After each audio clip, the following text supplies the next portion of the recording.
સુરતની રાંદેર પોલીસે અડાજણ વિસ્તારમાંથી સોશિયલ મીડિયા થકી ઓનલાઈન નકલી વસ્તુઓ વેચનારાઓને ઝડપી પાડ્યા હતા.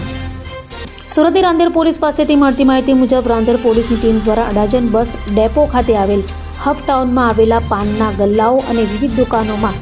સઘન કોમ્બિંગ હાથ ધરવામાં આવ્યું હતું. આ તપાસ દરમિયાન કોમ્પ્લેક્સના 5મા માળે આવેલી દુકાન નંબર 503 અને 507 શંકાસ્પદ જણાઈ હતી. પોલીસ તપાસમાં દુકાનોમાંથી નામી આંતરરાષ્ટ્રીય બ્રાન્ડ નામે વેચાતા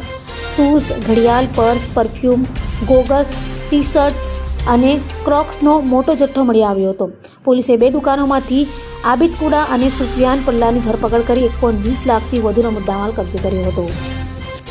રાંદેર પોલીસ સ્ટેશનની ટીમ દ્વારા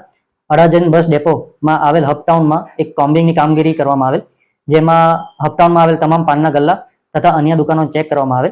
જેમાં 5મા માળે આવેલ દુકાન નંબર 503 અને 507 જેમના માલિકનું નામ છે આબિદભાઈ ઉમરભાઈ કુડા અને સુફિયાનભાઈ અલ્તાફભાઈ પલ્લાની દુકાનને ચેક કરતા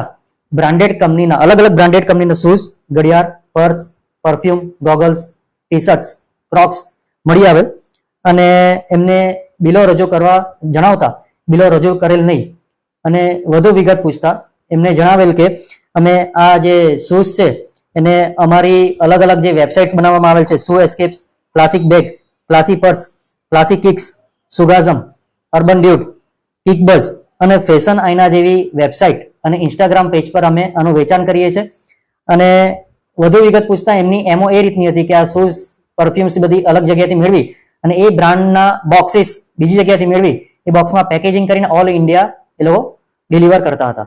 જેમાં મુદ્દામાલ કુલ 1,20,300નો કબજે કરવામાં આવેલ છે અને આરોપી નામે આબિદભાઈ ઉમરભાઈ કુડા અને સુફિયાનભાઈ અલ્તાફભાઈ પલ્લાને કાયદેસરની કાર્યવાહી કરવામાં આવેલ છે.